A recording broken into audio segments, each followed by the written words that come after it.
আপনারা হয়তো এখন খুলনা সকলেই জানেন যে আমাদের প্রেস ক্লাবে মেলা হচ্ছে মাত্র 3 দিনের। হেমন্ত উৎসব মেলা 2025 মাত্র 3 দিন, আজকে সহ মাত্র 3 দিন, অর্থাৎ আর 2 দিন পাবেন মেলাটি।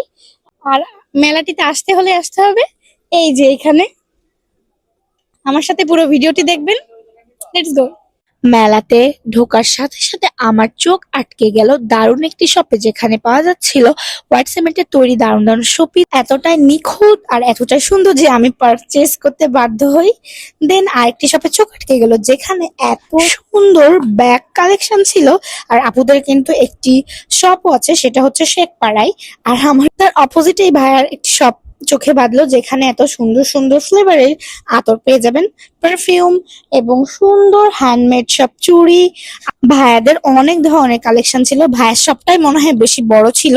তার কালেকশনের ভিতরে আরো একটি আমার অনেক পছন্দ হয়, সেটা হচ্ছে ভাইয়াদের তৈরি ম্যাক্রমের অর্থাৎ জুটের ব্যাগ। হ্যাঁ, এটি কিন্তু জুটের ব্যাগ, অনেক সুন্দর না বলেন? জি। আরো তাদের শপে ছিল দারুণ দারুণ সব আইটেম এবং ম্যাট কালেকশন ছিল, যেখানে আমার চোখ আটকে যায়। আরেকটি শপে এরকম আড়ং কোয়ালিটির ব্যাগ পেয়ে যাবেন। আর আরেকটি শপে দেখলাম চায়না আইটেম ছিল অনেক সুন্দর। আরো অনেক সুন্দর একটি শপ দেখলাম, যেখানে ছিল জিপসাম ওয়ার্ক এবং ক্যান্ডেল। এগুলো কিন্তু ক্যান্ডেল, এত সুন্দর সুন্দর ক্যান্ডেল ছিল আর প্রাইস কিন্তু খুবই রিজনেবল ছিল। আরেকটি শপে দেখেন কি সুন্দর হাতের নিখুঁত তৈরি করা কুটির শিল্প। এই শপটা কিন্তু একেবারে ইউনিক, আমরা এখান থেকে পারচেস করেছিলাম। আর চুড়ি কালেকশন তো ভরপুর ছিলই, এত সুন্দর হাতে তৈরি করা ছিল এগুলো, এত সুন্দর সুন্দর ফুলদানি গুলো কিন্তু হাতে তৈরি ছিল। হ্যাঁ, আর মেয়েদের জন্য এই তো জেড আইটেম তো ছিলই, যা বলে শেষ করা যাবে না। আরেকটি স্টলে সুন্দর সুন্দর পিকলস দেখলাম। আর এইখানে এই সপ্তাহে মাত্র 30 টাকা থেকে কালেকশন গুলো দেখতে পাচ্ছেন, মাত্র 30 টাকা থেকে। হ্যাঁ, আরেকটি স্টলে বেবিদের উইন্টারের জন্য কালেকশন ছিল। আর ফুডের স্টল তো অনেক ছিল।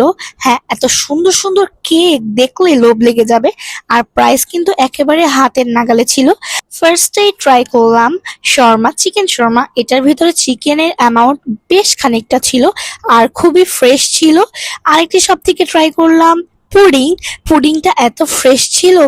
আর ক্যারামেল পুডিং আমার কিন্তু খুব ভালো লেগেছে, মাত্র 30 টাকা প্রাইস ছিল।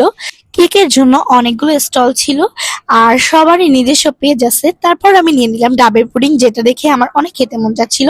এটাও মাত্র 30 টাকা ছিল। আর এত ফ্রেশ, পুরা মনে হচ্ছিল ডাবের পানি খাচ্ছি। খুবই সুন্দর ছিল পুডিংটি। তার পাশে স্টলটিতে আরো অনেক ধরনের ভ্যারাইটিস ফুড আইটেম ছিল। তারপর ট্রাই করলাম beef pasta, creamy pasta, but এটা ঠান্ডা হয়ে যাওয়াতে ক্রিমিনেসটা একটু কমে যায়।